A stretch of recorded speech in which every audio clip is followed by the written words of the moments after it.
सादर प्रणाम मित्रों।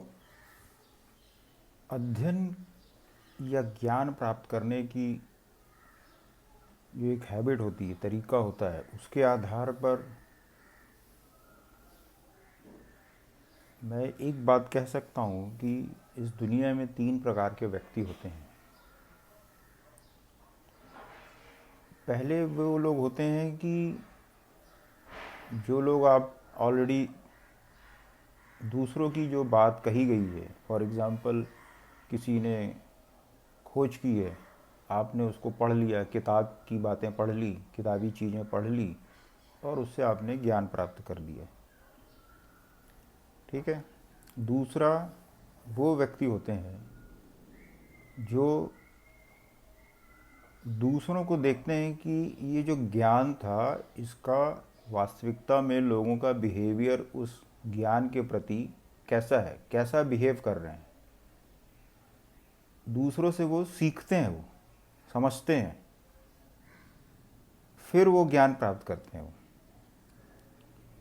और तीसरे वो व्यक्ति होते हैं जो जब तक खुद का अनुभव उस पर्टिकुलर विषय में प्राप्त नहीं कर लेते, तब तक उस चीज़ को एक्सेप्ट नहीं करते हैं।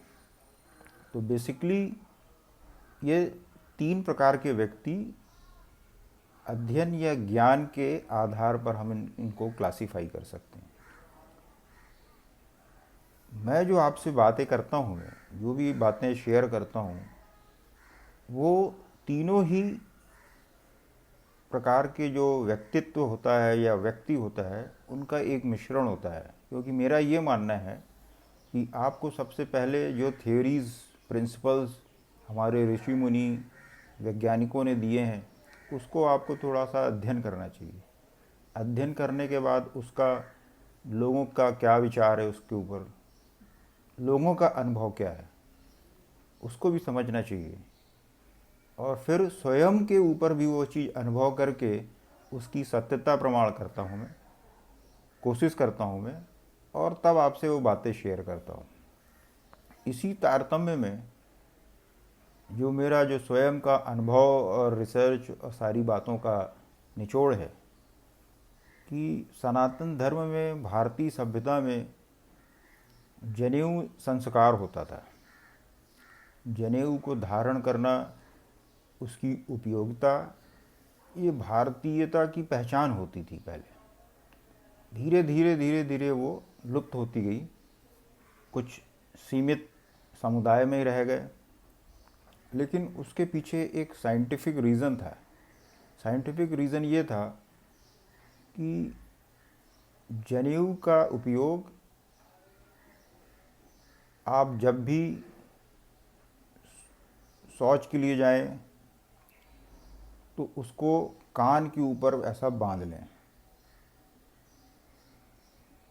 और उसका सबसे बड़ा फ़ायदा ये है, 2 चीज़ का फ़ायदा होता है। एक तो पहला, आपका जो कॉन्स्टिपेशन की प्रॉब्लम है, स्टमक डिसऑर्डर है, वो दूर होता है।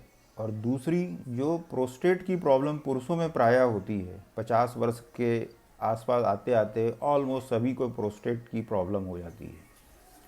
तो ये दोनों ही प्रॉब्लम का सबसे अचूक निवारण है आपका जनेऊ। तो जनेऊ आपको रोज़ धारण करना चाहिए कान के ऊपर शौच जाते समय। और अगर जितना ज़्यादा उपयोग सुबह शाम करेंगे तो भी अच्छा है। अब मैं आपको बताता हूँ इसको उपयोग कैसे करना है। ये देखिए, ये मेरा जनेऊ है। अब मैं आपको बताता हूँ कि बहुत ही सिंपल तरीका है। और सिंपल तरीका ये है कि इसको कान में आप इसको ऐसे घुमाइए टाइट।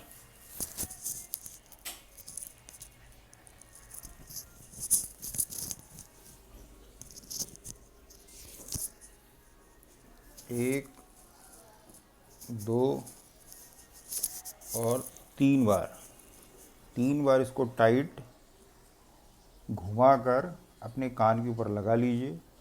यहाँ पर एक्यूप्रेशर्स के कुछ पॉइंट्स होते हैं, जिसके ऊपर ये प्रेशर पड़ता है और आपकी जो प्रोस्टेट एंड जो स्टमक डिसऑर्डर की प्रॉब्लम्स होती है वो सॉल्व हो जाती है।